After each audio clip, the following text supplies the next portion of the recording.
जय हिंद, जय भारत। मैं हूं रीना सुथार और स्वागत है आप सभी का सैनिक न्यूज विद रीना में।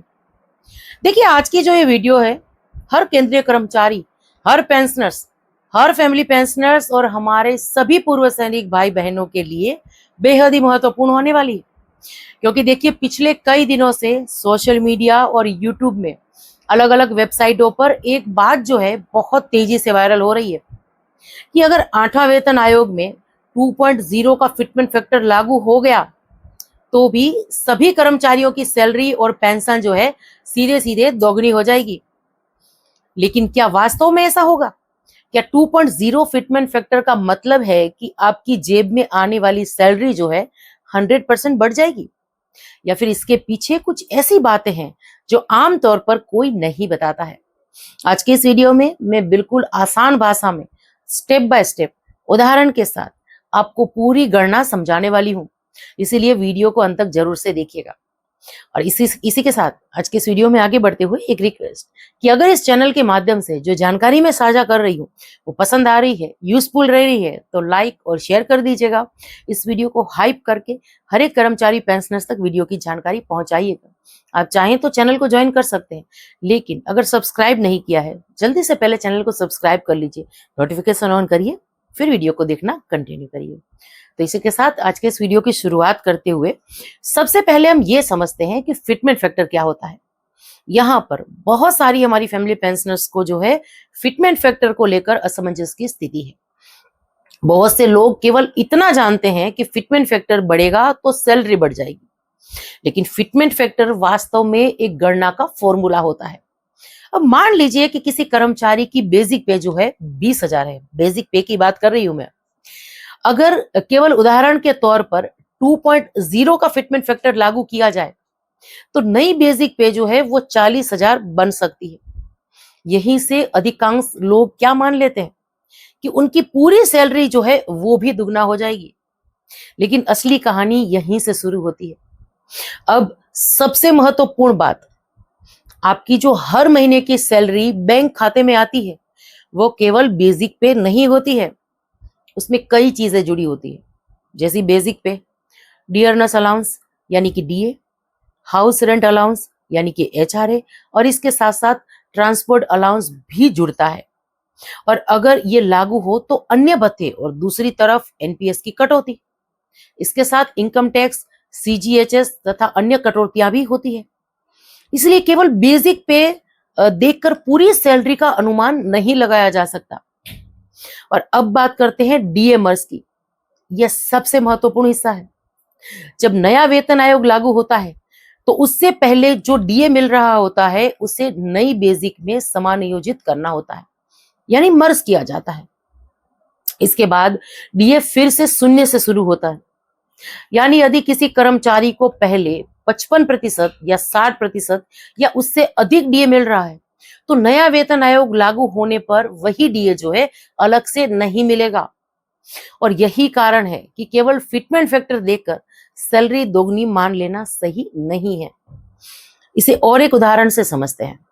अब मान लीजिए कि किसी कर्मचारी की बेसिक पे 30,000 है और डीए जो है 60% है, तो डीए हुआ 18,000, यानी अभी कुल राशि जो है 48,000 हुई। अब अगर केवल उदाहरण के तौर पर 2.0 फिटमेंट फैक्टर लागू हो जाए तो नई बेसिक जो है वो 60,000 बन जाए, तो इसका मतलब ये नहीं है कि कर्मचारी को 96,000 मिलने लगेंगे, क्योंकि पुराना डीए नई बेसिक में समानियोजित होकर ही जो है हमारा नया फिटमेंट फैक्टर मिलेगा। नया डीए फिर से शून्य से शुरू होगा। और यही सबसे बड़ा अंतर है, क्योंकि बहुत लोग समझते हैं कि जब 8वें वेतन आयोग में हमारी सैलरी या पेंशन में रिवीजन होगा तो अभी जो हमें सैलरी या पेंशन पूरी मिल रही है वो सीधा डबल हो जाएगी या उससे भी ज्यादा हो जाएगी, पर ऐसा नहीं होगा। इसके साथ देखिए, अब एचआरए और इसके साथ साथ टीए की बात करते हैं। बहुत से हमारे वेटरन्स या हमारे जो सेंट्रल गवर्नमेंट के एम्प्लॉयज है वो पूछते हैं कि क्या एचआरए और टीए भी दोगुने हो जाएंगे। अब इसका उत्तर यह है कि जरूरी नहीं है। एचआरए आप शहर की श्रेणी और सरकार के नियमों के अनुसार तय होता है, ये आप सब जानते हैं। अलग अलग मेगा सिटी के हिसाब से एचआरए का दर जो है वो अलग अलग होता है। इसी तरीके से टीए भी जो है वो पे लेवल और पोस्टिंग के अनुसार अलग अलग हो सकता है। इसीलिए हर कर्मचारी की अंतिम सैलरी अलग हो सकती है। अब अगर पेंशनर्स की बात करें तो हमारे बहुत सारे पेंशनर्स जो है ये पूछ रहे हैं कि क्या पेंशन भी दुगनी हो जाएगी। तो देखिए, पेंशन में भी संशोधन तो होगा, लेकिन ये अंतिम सिफारिशों और सरकार की अधिसूचना पर निर्भर करेगा। यहाँ पर नई बेसिक पेंशन कैसे तय होगी, मिनिमम पेंशन कैसी हो, कितनी होगी, और इसके साथ फैमिली पेंशन का नया फॉर्मूला क्या होगा, ये सभी बातें 8वें वेतन आयोग की अंतिम सिफारिशों के बाद ही स्पष्ट होगी। इसीलिए अभी किसी भी वायरल दावे पर भरोसा करना उचित नहीं होगा। तो अभी क्या तय नहीं हुआ, इसके बारे में समझते चले।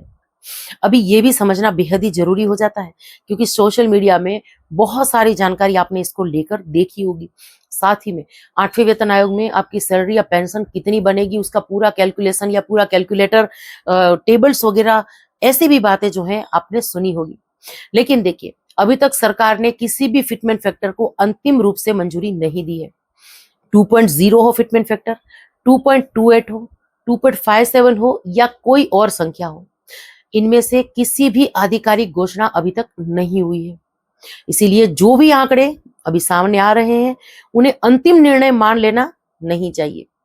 तो देखिए, आज की वीडियो में सबसे बड़ी सीख यही है कि केवल 2.0 फिटमेंट फैक्टर का मतलब ये नहीं है कि आपकी सैलरी या पेंशन सीधे सीधे दोगुनी हो जाएगी। अंतिम लाभ इस बात पर निर्भर करेगा कि सरकार जो है कौन सा फिटमेंट फैक्टर स्वीकार करती है, पे मैट्रिक्स कैसी होगी, डीए का समायोजन कैसे होगा, एचआरए और अन्य भत्तों के क्या नियम होंगे तथा कटौतियों का क्या प्रभाव पड़ेगा। और जैसे ही सरकार की ओर से कोई आधिकारिक अधिसूचना, आदेश या 8वें वेतन आयोग से जुड़ी नई जानकारी सामने आएगी तो हम सबसे पहले उसकी पूरी और सही जानकारी आपके साथ इसी चैनल के माध्यम से साझा कर देंगे। लेकिन इसके साथ साथ देखिए, आपको ये जानकारी अगर उपयोगी लगी हो तो वीडियो को लाइक और शेयर जरूर से करिएगा। और एक महत्वपूर्ण बात कि देखिए, इस 8वें वेतन आयोग में कुछ बड़े बदलाव भी हमें देखने के लिए मिल सकते हैं। जैसे कि एक बात हो रही है पे लेवल मर्ज की। अगर ऐसा हो जाता है तो कितना फायदा होगा और कितना नुकसान होगा, उसका पूरा कैलकुलेशन लेकर आने वाले दिनों में एक वीडियो आपको जरूर से देखने मिलेगा इसी चैनल पर। तो तब तक के लिए आज के इस वीडियो से विदा लेती हूँ। जय हिंद।